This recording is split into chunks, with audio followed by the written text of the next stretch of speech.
আজকে সারা বাংলাদেশে একযোগে ভূমিকম্প হয়েছে।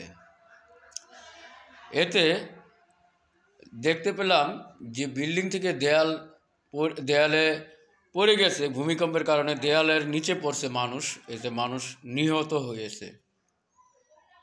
আল্লাহ তাদেরকে জান্নাতের উচ্চ মাকাম দান করুক যারা নিহত হয়েছে, এবং অনেক ক্ষয়ক্ষতি হয়েছে দেখতে পেলাম।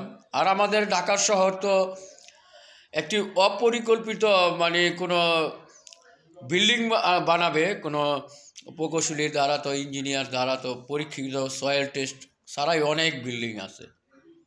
তো এগুলো ঝুঁকিপূর্ণ। যেসব ঝুঁকিপূর্ণ বিল্ডিংগুলো আছে সেগুলো আসলে পুনর্নির্মাণ করলে ভালো হয়। ঘনবসতি এলাকায় পুরান ঢাকায় অনেক ক্ষতি হয়েছে। আল্লাহ আমাদের এই ভূমিকম্পের বা প্রাকৃতিক দুর্যোগ থেকে মানুষকে হেফাজত করুক। এই প্রাকৃতিক দুর্যোগ হয় আমাদের পাপের জন্য, পাপের কারণে। আল্লাহ আমাদের দেশটাকে প্রাকৃতিক দুর্যোগ থেকে আমাদের সবাইকে হেফাজত করুক, এই বাংলাদেশের উপর রহমত বর্ষণ করুক। ভূমিকম্প হচ্ছে একটা নিদর্শন বা একটা আল্লাহর একটা নমুনা দেখাইছে। মানুষকে সচেতন করার জন্য এই ভূমিকম্প হয়েছে। মানুষ যাতে পাপের থেকে বিরত হয়, মানুষকে সংকেত দেওয়া হলো। এটা একটা গ্রিন সিগন্যাল, ঠিক আছে? তো আল্লাহ পারে না এমন কিছু নেই। আমরা প্রত্যেকটা মানুষ জানি যে এই দুনিয়ায় আমরা কেউই থাকতে আসিনি।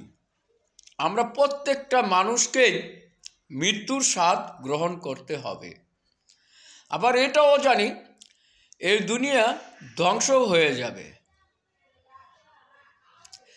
আমরা সব কিছু জেনে শুনেও আমরা আল্লাহর দিকে ঝুঁকি না, আল্লাহর হুকুম আহকাম মানি না।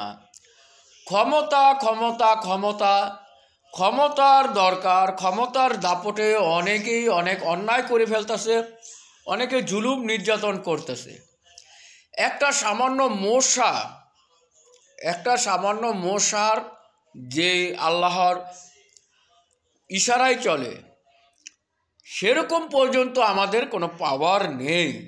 একটা মশার যেরকম পাওয়ার আছে, তাহলে কিসের এত অহংকার, কিসের এত দাম্ভিকতা, কিসের এত দলাদলি, কিসের এত ক্ষমতা? এই ক্ষমতা চিরস্থায়ী নয়, ক্ষণস্থায়ী। এই দুনিয়া থেকে চলে যেতে হবে। আল্লাহর হুকুম আহকাম আমাদের মানতে হবে, এটাই বাস্তব। আল্লাহ আমাদের সবাইকে হেফাজত করুক, আল্লাহ আমাদের সবাইকে হেদায়েত দান করুক, সহি বুঝ দান করুক। এই প্রাকৃতিক দুর্যোগ থেকে আমাদের বাংলাদেশটাকে রক্ষা করুক। আমিন। আসসালামু আলাইকুম ওয়া রাহমাতুল্লাহি ওয়া বারাকাতুহু।